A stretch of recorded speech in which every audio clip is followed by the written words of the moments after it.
5 ಜಿಲ್ಲೆಗಳಾಗುವಂಥ ಅರ್ಹತೆ ಕೂಡ ಬೆಳಗಾವಿ ಜಿಲ್ಲೆಗಿದೆ. ಅದರೊಳಗಡೆ ಮೊದಲನೇದಾಗಿ ಬೈಲಹೊಂಗಲ ಚಿಕ್ಕೋಡಿಯನ್ನು ಘೋಷಣೆ ಮಾಡಿಕೊಂಡು ಅಥಣಿ ಮತ್ತು ಗೋಕಾಕನ್ನು ಘೋಷಣೆ ಮಾಡಿದ್ರು ಕೂಡ ಏನು ತಪ್ಪಲ್ಲ. ಅಷ್ಟು ವಿಸ್ತೀರ್ಣವನ್ನು ಹೊಂದಿರತಕ್ಕಂಥದ್ದು 2,000 ಕಿಲೋ.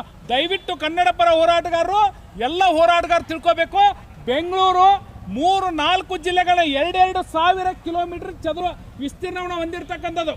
ಬೆಳಗಾವಿ ಜಿಲ್ಲೆ ಒಂದೇ 13,500 ಕಿಲೋಮೀಟರ್ ಚದರ ಕಿಲೋಮೀಟರ್ನ ವಿಸ್ತೀರ್ಣ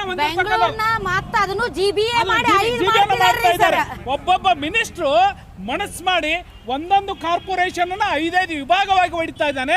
ನಾವು ಎಷ್ಟು ಮೂರ್ಖರು ಅಂತಂದ್ರೆ ರಾಜಕಾರಣಿಗಳು ಅವರ ಮಕ್ಕಳನ್ನ ಅವರ ಮರಿಮಕ್ಕಳನ್ನ ತಲೆ ಮೇಲೆ ಹೊತ್ಕೊಂಡು ಅಡ್ಡಾಡಿ ನಮ್ಮ ಚಡ್ಡಿಗಳನ್ನ ನಾವು ಹರ್ಕೊಳ್ತಾ ಇದ್ದೇವೆ. ನಮ್ಮ ಬರ್ತಕ್ಕಂಥ ಮಕ್ಕಳಿಗೆ ಅನ್ಯಾಯ ಮಾಡ್ತಾ ಇದ್ದೇವೆ. ಇವತ್ತು ಒಂದು ನೌಕರದಾರು ಹತ್ತಕ್ಕಂಥ ಮಕ್ಕಳಿಗೆ ಇವತ್ತು ನೌಕರಿ ಸಿಕ್ಕರೆ ಎಲ್ಲೋ 1 ಲಕ್ಷಕ್ಕೊಬ್ಬ ಅಭ್ಯರ್ಥಿ ಸಿಗ್ತಾನೆ. ಆ ಅಭ್ಯರ್ಥಿ ಸಿಕ್ಕರೆ ಡೊಮೆಸಿಯಲ್ ಸರ್ಟಿಫಿಕೇಟ್ ತೊಗೊಂಬರ್ಬೇಕಂದ್ರೆ 2 ರಿಂದ 3 ತಿಂಗಳು DC ಕಚೇರಿಯನ್ನು ಅಲ್ದಾಡಬೇಕಾಗತ್ತೆ. ಇವತ್ತು ಕೊಡಗು ಜಿಲ್ಲೆ ಒಳಗಡೆ, ಕೊಪ್ಪಳ ಜಿಲ್ಲೆ ಒಳಗಡೆ 2 ದಿವಸದಲ್ಲಿ ಸಿಗ್ತಕ್ಕಂಥ ಡೊಮೆಸಿಯಲ್ ಸರ್ಟಿಫಿಕೇಟ್ ನಮ್ಮ ಬೆಳಗಾವಿ ಒಳಗಡೆ ಸಿಗಬೇಕಂದ್ರೆ 3 ತಿಂಗಳ